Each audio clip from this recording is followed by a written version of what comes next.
नाज़रीन आदाब, आप देख रहे हैं आलमी सहारा। वक्त हो गया खबरनामे का। खबरनामा शुरू करने से पहले आइए देखते हैं सबसे पहले हेडलाइंस।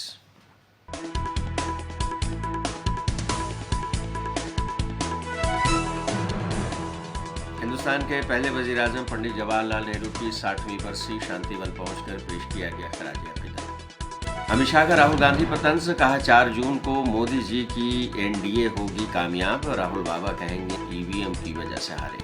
प्रियंका गांधी का बीजेपी पर हमला, कहा लीडरान की अहम जिम्मेदारी आवाम की मदद करना है, लेकिन मोदी जी और उनके लोग देखने तक नहीं आते। समुद्री तूफान रिमल के सबब मगरबी बंगाल में निज़ाम जिंदगी दरहम बरहम, जगह जगह पर गिरे दरख्त, कोलकाता की सड़कें ज़ेर आब।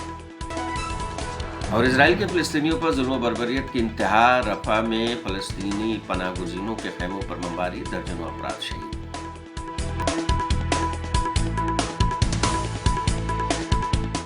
और पेश है खबरों की तफसीलात। वज़ीर दाखिला अमित शाह उत्तर प्रदेश के कुशीनगर के इंतखाबी दौरे पर हैं। उन्होंने यहाँ कहा कि 4 जून को मोदी जी की बीजेपी और एनडीए की कामयाबी यकीनी है। 4 जून की दोपहर को आप देख लेना कि राहुल बाबा के लोग प्रेस कॉन्फ्रेंस करेंगे और कहेंगे कि ईवीएम की वजह से हम हारे हैं। हार का ठेकरा भी खड़गे साहब पर फूटेगा। मैं आज इस कुशीनगर के मंच से 4 तारीख का परिणाम कहता हूं। राहुल बाबा, आपकी पार्टी को 40 भी पार करना नहीं है, मेरी बात याद रखना। और अखिलेश बाबू, कितना भी आपके प्रति सहानुभूति से मैं बात करूं, आपका 4 भी पार नहीं होना है। 4 भी पार नहीं। देश की जनता ने तय किया है कि अगले 5 साल नरेंद्र मोदी प्रधानमंत्री रहेंगे और इसके बार बार वो प्रधानमंत्री रहेंगे। भाइयों बहनों, 4 तारीख को मोदी जी की, भाजपा की, एनडीए की विजय निश्चित है। और 4 तारीख को दोपहर को आप देख लेना, ये राहुल बाबा के लोग प्रेस कॉन्फ्रेंस करेंगे कि ईवीएम के कारण हम हारे। और खड़गे साहब, आप भी समझ लेना, ये भाई बहन पर ठीकरा नहीं फूटने वाला है। ये भाई बहन पर ठीकरा नहीं फूटेगा, हार का ठीकरा खड़गे साहब पर फूटेगा और उनकी नौकरी जाने वाली। कांग्रेस की लीडर प्रियंका गांधी ने हिमाचल प्रदेश के चंबा में कहा कि कुदरती आफात के वक्त कांग्रेस के हर छोटे बड़े लीडर ने आगे बढ़कर लोगों की मदद की है, क्योंकि यही लीडरान की अहम जिम्मेदारी भी होती है। लेकिन नरेंद्र मोदी और उनके लीडर आपको देखने तक नहीं आए। मोदी सरकार ने अपनी कोई जिम्मेदारी अदा नहीं की है, यहाँ मिलने वाली मदद की रकम भी रोकती है। उन्होंने आपको नजरअंदाज किया क्योंकि आपने कांग्रेस की सरकार चुनी थी। ये बीजेपी की नीयत है कि आप, हमारी सरकार ने जितनी स्कीमें आपके लिए बनाई थी वो लगभग उस समय हमें रोकनी पड़ी, क्योंकि सरकार के सारे पैसे, सारी संपत्ति हमने आपकी जो आपदा में जो मुश्किलें हुई उनको आपको सहूलियत पहुंचाने के लिए, आपको राहत देने के लिए डाली। आपने खुद देखा कि सरकार के एक एक मंत्री, मुख्यमंत्री जी और सारे मंत्री नीचे आ गए, जमीन पे आए। कोई कहीं पे मदद कर रहा था, कुछ लोग फंसे हुए थे तो कोई किसी के घर जाकर देख रहा था कि नुकसान को कैसे हम कैसे राहत पहुंचा पाए। जहां जहां दुख था वो पहुंचे। और मैं ये नहीं कह रही हूं भाई और बहनों कि ये कोई बड़ी बात है, यही नेताओं का कर्तव्य होता है। आपदा के समय अगर आपके पास आए तो यही कर्तव्य होता है। यही हमारी कांग्रेस पार्टी की बहुत पुरानी परंपरा है। पंडित नेहरू जी, जिनकी आज पुण्यतिथि है, जो इसी मैदान पे जो आए थे अपने जमाने में, इंदिरा जी, उन्होंने हमको क्या सिखाया? उन्होंने यही सिखाया कि नेता जनता का सेवक होता है, सेवा हमारा कर्तव्य है। आपदा के समय आपके पास आना है, आपकी मदद करनी है किसी भी तरह से, जितनी भी राशि, जितनी भी तरह से हम मदद कर सकते हैं हमें करनी है। और आपने देखा कि कि हजारों करोड़ रुपए प्रदेश के खर्च हुए, क्योंकि इतनी बड़ी आपदा आई, बहुत समय में ऐसी आपदा नहीं आई थी। कितना नुकसान हुआ मैंने देखा, मैं हर जगह गई थी, मैंने देखा कि कैसे घर टूट गए थे। एक परिवार में अभी तक मुझे याद है, एक परिवार के 6-7 सदस्य गुजर गए। मंदिर गए थे बच्चों को लेकर और वहां 6-7 सदस्य गुजर गए। उस परिवार के बारे में सोचिए तो कितनी मुश्किलों का सामना आपने किया है बस अभी इन्हीं 1-2 सालों के दौरान। और इस पूरे समय में मोदी जी और मोदी जी की सरकार, ये सारे नेता जो आज आपके सामने खुशी से आकर आपसे वोट मांग रहे हैं, भगवान का नाम लेकर वोट मांग रहे हैं, ये कहां थे? इन्होंने क्या किया आपकी मदद के लिए? अपना कर्तव्य तक नहीं निभाया, उल्टा जो राशि आनी थी वो रोक दी। आज अगर हमारी प्रदेश सरकार जो गारंटी हमने आपको दी थी उसको पूरा करने का काम कर रही है तो ये एक बहुत बड़ी बात है, क्योंकि इससे पहले जो आपदा आई थी उससे बहुत बोझ पड़ा है हिमाचल की अर्थव्यवस्था पे। तो आप सोचिए भाइयों और बहनों कि इनकी नीयत क्या है, भाजपा के नेताओं की नीयत क्या है? क्या ये साफ नीयत है कि आप मुश्किलों में हैं, इतनी बड़ी आपदा आती है, इतना बड़ा संकट झेल रहे हैं, साल लगेंगे शायद सारी सड़कों की मरम्मत को करने में, जो जो टूटा उसको ठीक करने में, और जो गुजर गए उनके बारे में तो जीवन भर उनके परिवार के लोग उन्हें याद करेंगे और वो दुख झेलेंगे।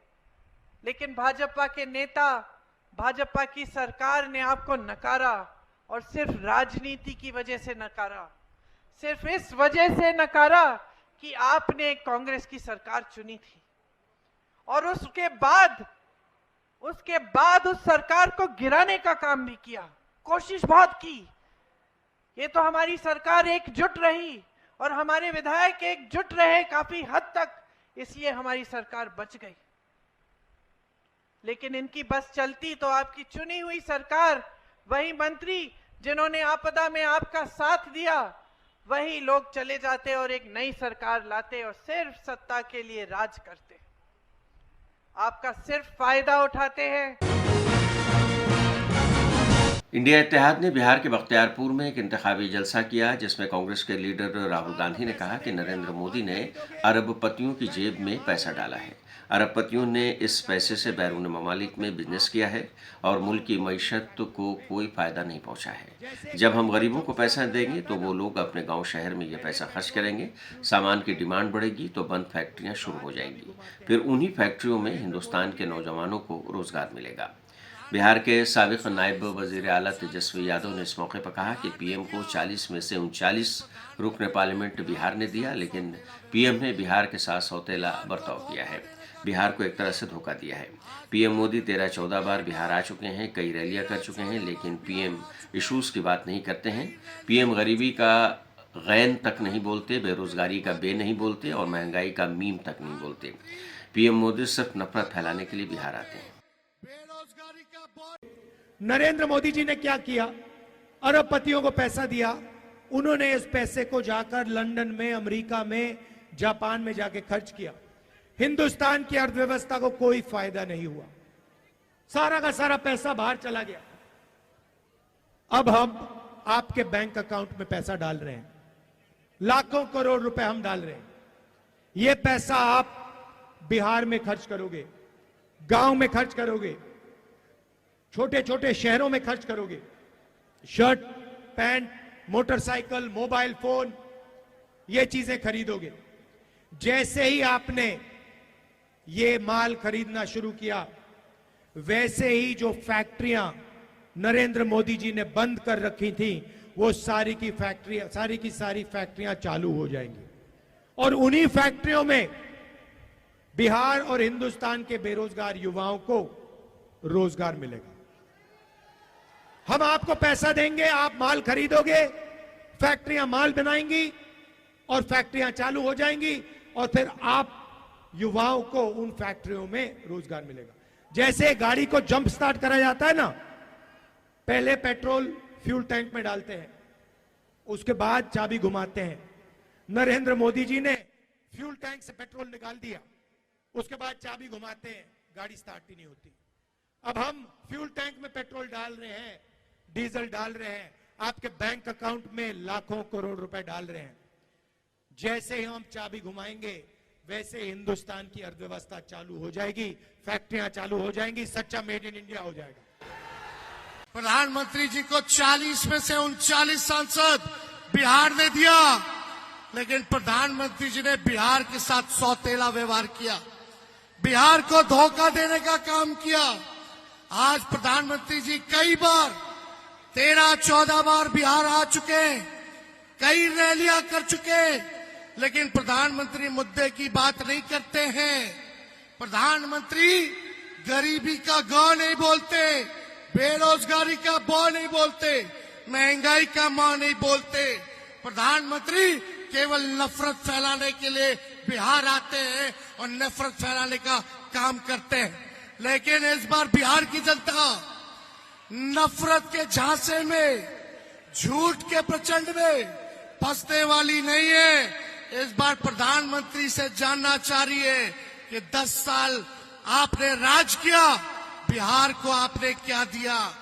आप बताओ, प्रधानमंत्री जी ने बख्तियारपुर के लिए कोई काम किया हो तो आप एक काम बता दो जो बख्तियारपुर के लिए किया हो। केवल झूठ बोला कि नहीं बोला?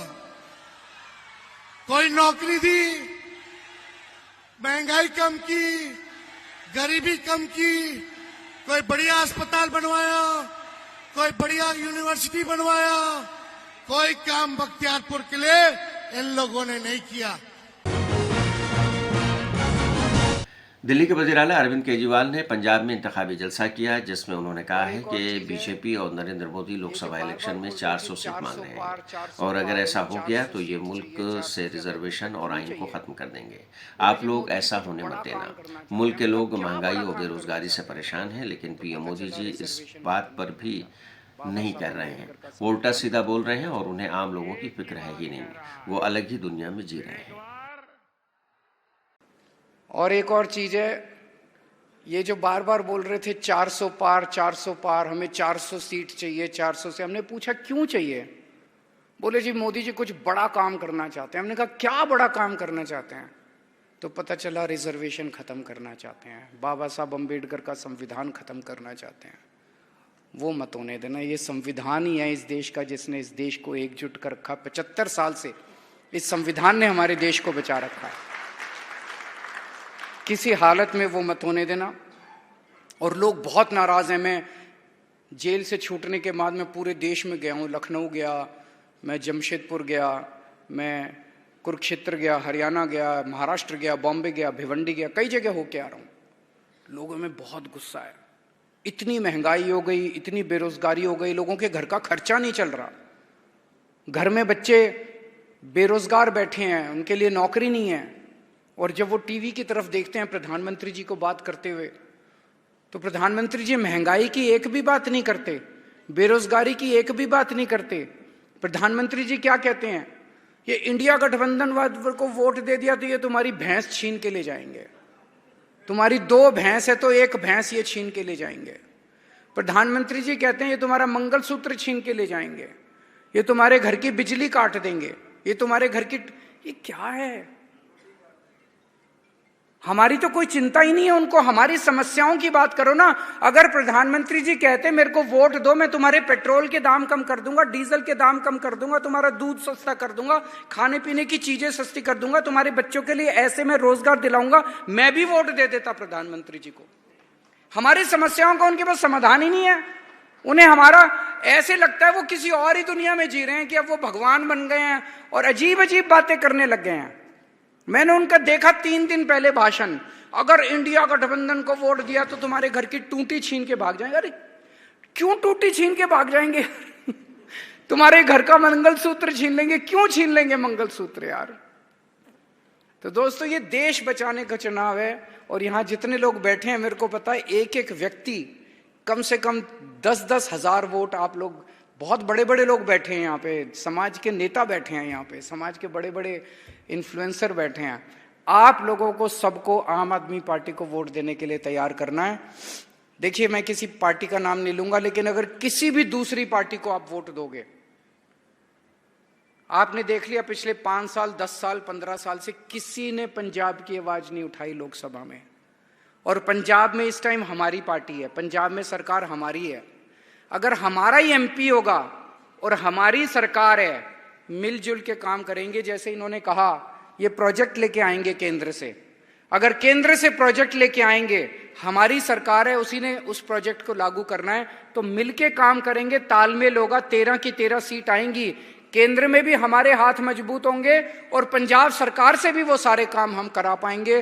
तो ये 13 की 13 सीट इस बार आम आदमी पार्टी को देनी बहुत जरूरी है।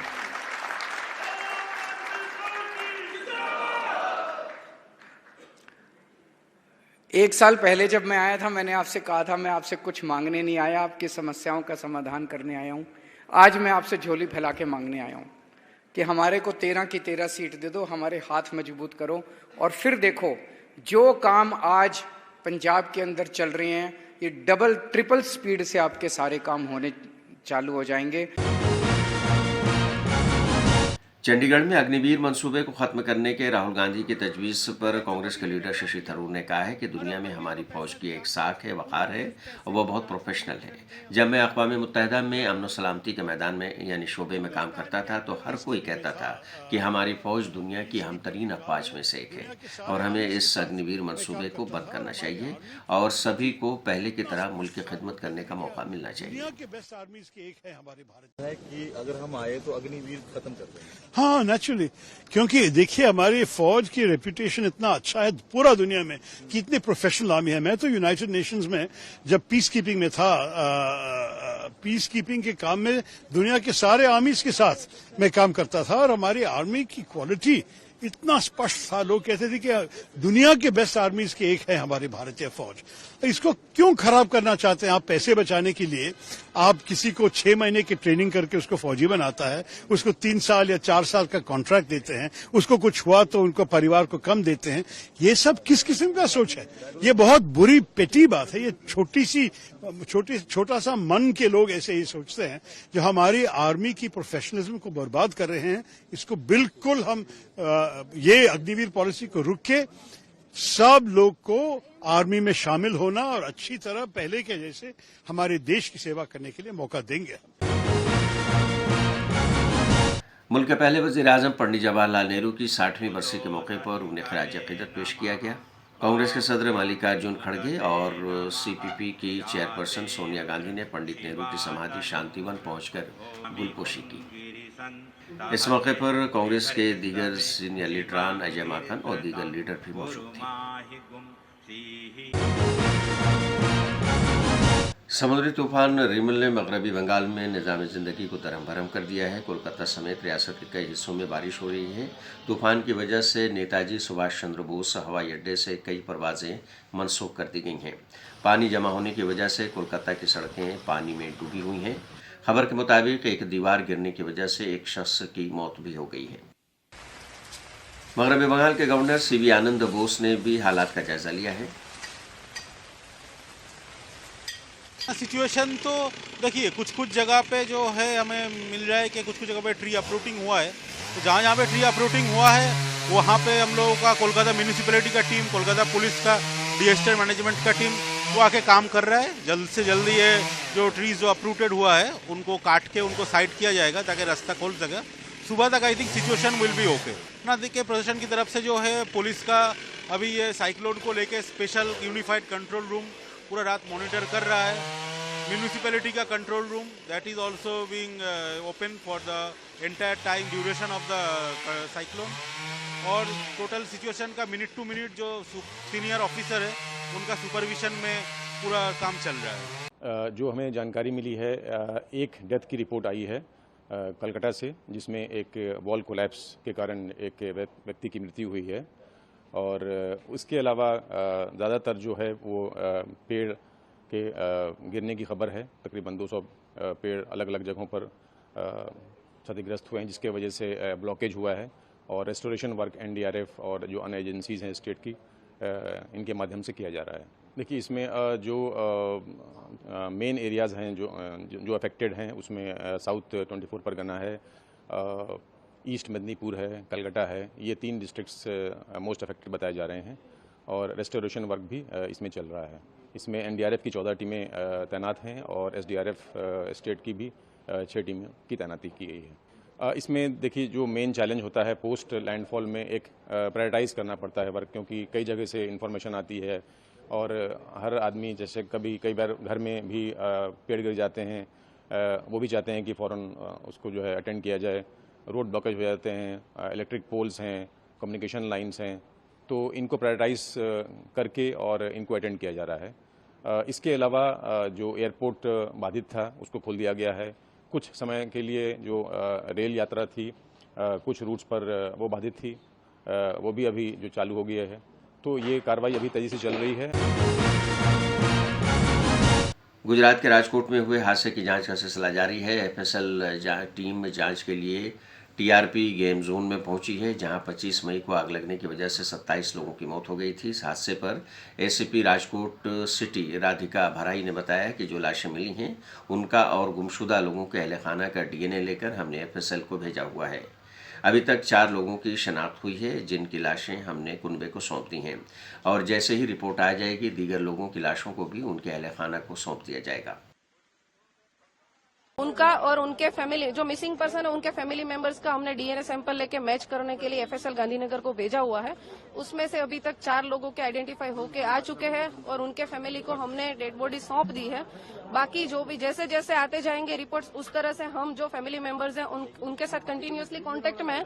जैसे ही आ जाएंगे हम उनको रिपोर्ट उनको बुला के तुरंत ही उनको उनकी डेड बॉडी सौंप देंगे। मैं सबको यही कहना चाहती हूँ कि प्लीज आप हमें सपोर्ट कीजिए। हमारे पास जैसे ही इन्फॉर्मेशन आती है तुरंत ही हम जो भी फैमिली मेंबर्स हैं उनका कांटेक्ट करते हैं। हमारे पास सब फैमिली मेंबर्स का लिस्ट अभी है हमारे पास। और भी कोई ऐसा है कि जिसका मिसिंग पर्सन कोई है फैमिली में और अभी तक हमारे पास इन्फॉर्मेशन नहीं पहुंची है या हमारे द्वारा उनको कांटेक्ट नहीं किया गया है, हमने इमरजेंसी नंबर डिक्लेयर किया है, आप तुरंत ही हमारा कांटेक्ट कीजिए ताकि हम आपकी सहायता कर पाए। एफएसएल से जैसे ही रिपोर्ट आते जाएंगे उस तरह से हम सबको फैमिली मेंबर्स को जो डेड बॉडीज है वो देते जाएंगे। अभी तक हम वो फिक्स टाइम नहीं, अभी तक 4 डिलीवर हो चुके हैं और बाकी जो 23 है वो पेंडिंग है। अभी जो हमने डेड बॉडीज जो सौंप दी है उनका मैं नाम आपको बता देती हूँ।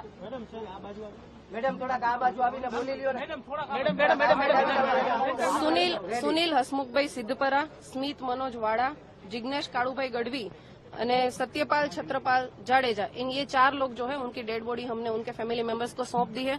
उनको बुला के ही यहाँ पर उनकी फैमिली मेंबर को डेड बॉडी सौंप दी गई है। कोलकाता नाइट राइडर्स यानी केकेआर ने इतवार 26 मई को खेले गए फाइनल मुकाबले में सनराइजर्स हैदराबाद को 8 विकेटों से शिकस्त देकर आईपीएल 2024 का खिताब जीत लिया है। कोलकाता नाइट राइडर्स की जीत के बाद पूरे बंगाल में जश्न का समा था। मगरबी बंगाल की वज़ीर आला ममता बनर्जी ने भी टीम को इस जीत पर मुबारकबाद दी है। वज़ीर आला ममता बनर्जी के अलावा मगरबी बंगाल हुकूमत के वज़ीर खेल और साबिक क्रिकेटर मनोज तिवारी ने भी कोलकाता नाइट राइडर्स की पूरी टीम को इस जीत पर मुबारकबाद दी है। इजराइल ने फ़िलिस्तीनियों पर जुल्म बर्बरियत की इंतहा कर दी है। रफ़ा में फ़लस्तीनी पनाहगज़ीनों के खैमों पर इजराइल ने वहशियाना बमबारी की है, जिसमें दर्जनों अफराद शहीद हो गए हैं। हमास ने एक बयान में इस जुर्म को अमरीकी हिमायत का नतीजा करार दिया है। दूसरी जानिब इजराइलियों ने रफ़ा में बेघर फ़लस्तीनियों को जिंदा जलाए जाने पर जश्न मनाया है। वाज़ेह है कि इस हमले में 50 के करीब फ़लस्तीनी शहीद हुए हैं। इजराइल की दहशतगर्दी के खिलाफ आला तालीमी इदारों में एहतजाजी मुजाहरे लगातार जारी हैं। बरतानिया की मैनचेस्टर यूनिवर्सिटी के तलबा ने एक ऐसा बैनर लटकाया है जिस पर लिखा है कि इजराइल के साथ तमाम तर ताल्लुकात का खात्मा किया जाए।